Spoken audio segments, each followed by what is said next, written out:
I'm Sarah Hashim-Waris for the Los Angeles Times. Let's take a deeper look at a story earlier covered in our headline segment. Jurors in the City of Bell corruption trial revealed mixed verdicts for 5 of the former council members accused of misappropriating public funds on the 18th day of deliberations.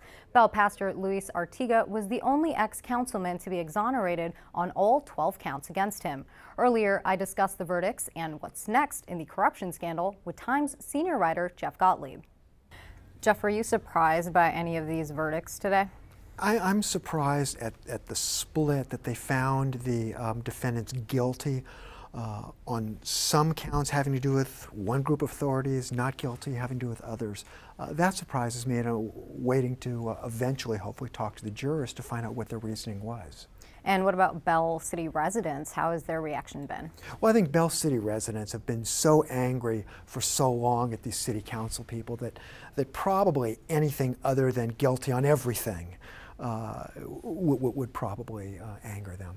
And how do you think that these verdicts are going to have an impact on the Robert Rizzo trial, if at all? Well, the Rizzo trial and the trial date hasn't been set yet. It's a very different case, very different counts. There really isn't any overlap between them. So I really don't think we'll have much influence on the Rizzo case. The only thing I wonder about is Rizzo's attorney said that he was planning to file for a change of venue.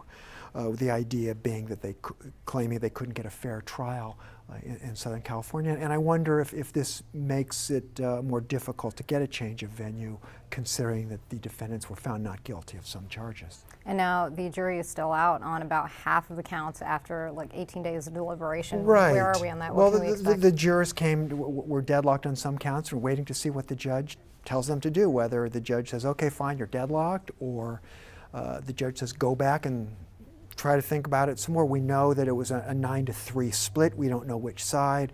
Some jurors said, we think we can work this out, but so we're just waiting to see what happens. And any likely outcomes that you predict? No idea. Just wait and see. Yeah. You've followed this. You've won a Pulitzer for this story. Describe sort of your emotions leading up to today in terms of following the story and how you covered it and all of that. Well, I guess my emotions, through this whole story, I've been working on this story since, I think June of 2010. And just watching this unfold and being part of it has been a fascinating experience. And I think the biggest emotion, as we've been waiting, the jury had deliberated for 18 days, although after 5 days, a juror was tossed off the panel for misconduct. Judge told them to start all over again with the addition of a new juror. My main emotion was impatience, and I think that was everyone's, and that's too bad for us because the jurors have to do what they think is right.